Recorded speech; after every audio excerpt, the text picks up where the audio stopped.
Hello, how's it going? My name is Imedaduramu. I'm a sophomore computer science major at the University of Houston. So what brought me here today was basically my interview questions. So for the first question I have today is, what skills and experiences am I hoping to with for this program, and how will this align to my personal and professional interests and goals? So for skills, whenever I'm talking about web development, I follow these three principles: HTML, CSS, and JavaScript. So HTML is basically the structure of whatever you're trying to build, and then CSS is the style of it, and then JavaScript is the function. So you can have like a house. The house is the structure. Whatever you put in the house, like the coloring, is the CSS, and then opening the door is the function. So for HTML and CSS, I have a great background, I have a great understanding of it. I feel like there's so much hidden features that I don't know about, so many code that I can basically implement in the HTML and CSS. So me being in this program, I can just find ways of implementing the code and making sure that my website looks better. And if JavaScript is still a language I'm still trying to learn to this day, so me just being in this program, I'm just building my skills, implementing it every day to the point where it's just second nature to me. And then for my personal and professional interests and goals, so I combine it with second skills, trying to basically capture the customer's eyes. So whenever I'm building a website, I always try to see it as like me marketing the website, because you're trying to basically capture the audience, capture the perspective, capture their eye, let them be more interactive in the website. It's like, oh, it's a really nice website. So if you can get their attention, then you already know that this website's already good to go. And if for experience, I just want to learn and grow, learn from the higher ups, see how they attack problems. So I consider myself as a sponge.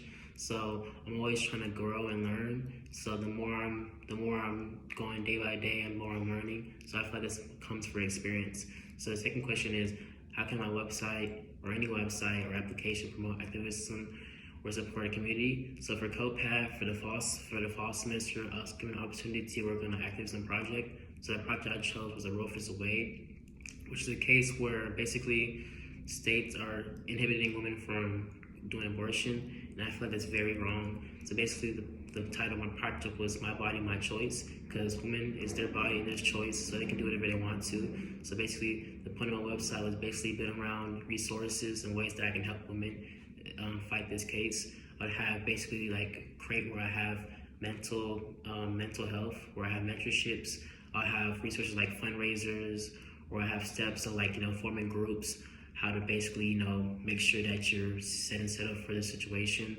And I feel like it's a really big situation, a big problem going on in this world. And I feel like there should be no law that inhibits and restricts women from their rights. So that's why I built this website, and I actually enjoyed and loved it. And it was a great time for me. And if you look at my projects, I have any of my projects. So it's just an amazing website, and I actually had a great time doing it. Next question is, during the program, I'll be learning many concepts in a fast-paced environment. So the question is, if I'm ever going through a problem, how might I ask for help? And also saying who would I ask and why, and how would I phrase the question? So whenever I'm stuck in a problem, I always ask questions. Whenever I'm always the first one to ask questions. I'm never afraid to ask questions, because I tell myself every time that there's so much stuff you can learn. Don't limit yourself and just tell yourself, oh no, I can just take it on by myself. Because if you take it on by yourself, you're going to stress yourself. Always ask questions, because you're also learning. So the more you ask, the more you learn, the more you know. So I always try to find somebody or anybody I can find, because you never know. This person might be a software engineer. This person might be an astronaut. You never know. It's a very big world. So I never try to limit myself to looking at people saying, oh, they might not know the answer, because you never know. They might know the answer. So whenever I'm asking somebody a question, I don't just ask them what is the answer to the solution. I just ask them, if you were given this problem, how would you break it down? How would you attack it? What do you see? Are there any hints? Are there any basically key points that you see across this problem? I always ask those questions, because that way, instead of just getting the answer, I can learn. I can just pick off their brain, see their perspective, see how they see this problem. Because you gotta just break it down. Once you break it down, it gets easier. So I gather all these perspectives, and I basically just create my own solution based upon those opinions, and that's where I just find my solution. So I'm always asking, because if you don't ask, you're only gonna hurt yourself. So the more you ask, the more you know, the more you learn. That's very important. So then for the last question is, in the program, interns are paired with an industry mentor, and basically saying what are 3 questions you would ask your mentor and why. So for me, when I'm given basically for mentorship, I see it like this. People tend to think that mentors are just supposed to help the mentees, but I see it the other way around. It's supposed to be basically two on one, basically a group to working together. So basically the mentors helping the mentees and the mentees helping the mentors. So whenever I'm given a mentor, I always ask them, what can I do to help you? What can I make your life easier? How can I basically make sure that you're following your rules, make sure that you follow your principles, making sure that you're going to where you're supposed to be, and also ask them, what would you tell your younger self to right now? Because I also want to ask them like to reflect, like, they've been through so much, they're wise, so like they know so much. So I want to just basically say, what would you tell your younger self to this day?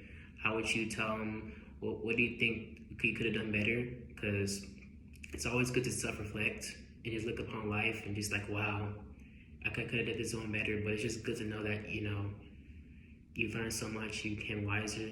And then my final question would be, what are your goals and aspirations? I'm always going to ask them basically, what do you want to do? What do you want to be?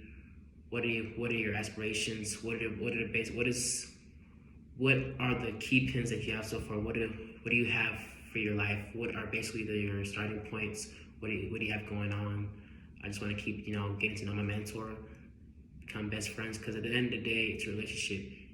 As I see it as a relationship, I just see it as a friendship. So basically, I'm trying to be the best friend, be the best person I can do to help my mentor, and also learn from him. So that's why I just see it as two people working together, not just the mentor helping the mentees, both the mentor helping the mentee, and the mentee helping the mentor. So I really feel like that's how I see it as, and that's how I would help my mentor, and that's the question I would ask for him. So these are the questions I have today, and I'm truly grateful for y'all for having me for this opportunity. It's really amazing. I really enjoyed it. It's been a great time, and thank you for having me, and have a great day. Thank you so much.